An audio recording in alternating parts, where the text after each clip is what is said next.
La forêt d'art contemporain, ça s'inscrit sur le territoire du parc naturel des Landes de Gascogne. C'est 52 communes et c'est un parcours d'art contemporain en extérieur, donc des œuvres plutôt monumentales. Elles sont dites in situ, des œuvres qui sont faites pour être inscrites précisément dans ce lieu-là, en s'inspirant en fait du contexte, des histoires du territoire, de la commune, la forêt des Landes, la civiculture, Napoléon III, toutes ces choses-là qui viennent alimenter la richesse du territoire, qui en fait aussi ses particularités, qui sont reprises par les artistes et qui font l'essence même de leur inspiration pour créer des œuvres qui deviennent après pérennes. Donc il y a tout un volet aussi de restauration de ces pièces. Alors on a vraiment une ADN art et nature, ça se nourrit vraiment l'un l'autre. Ça nourrit la lecture sur l'art contemporain, mais cette lecture-là, elle nourrit aussi la lecture et l'apprentissage de qu'est-ce que c'est que ce territoire, son histoire et son ancrage. L'un des membres fondateurs du projet, c'est le parc naturel. On s'inscrit déjà sur ce territoire-là.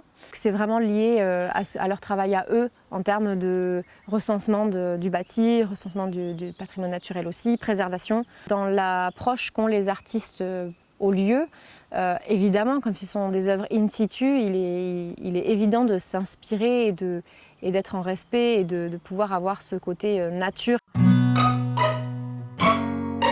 Nous, dans la sélection des lieux pour pouvoir implanter une œuvre, on réfléchit beaucoup à ce qu'il y a autour en termes de patrimoine naturel bâti, en termes d'accessibilité, que ce soit pédestre, que ce soit vélo, cyclable, etc.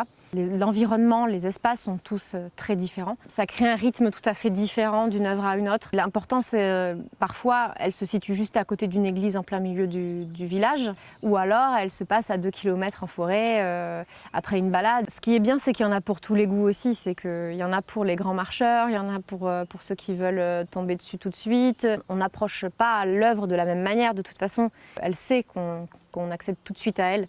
Tandis que quand on fait 2 km à pied dans la forêt, quand on arrive enfin sur place, on a une autre approche qui fait qu'on y passe peut-être plus de temps. Donc c'est forcément aussi des œuvres qui se méritent un peu plus, qui demandent du temps, etc. L'enjeu, il est multiple en fait. Sur ce territoire-là, on n'a pas forcément accès à de l'art visuel facilement. Il faut aller dans les grandes villes, à Mont-de-Marsan, à Bayonne, à Bordeaux. C'est quelque chose qui n'est pas facile du tout pour les habitants, ou qui n'est pas forcément dans leur logique. Donc rendre accessible des œuvres d'art pour tout le monde, tout le temps, gratuitement, et qui leur parlent aussi, qui deviennent un petit peu des formes d'identité, de totem, enfin quelque chose qui renseigne sur leur histoire, le territoire. Elles ont tout un discours, elles ont toute une démarche qui renseigne. Désacraliser cette espèce d'art contemporain dont on entend parler, qu'on ne comprend pas. Tout le monde a la réponse de savoir qu'est-ce que cette œuvre elle veut nous dire. C'est juste qu'il faut se la poser, la question.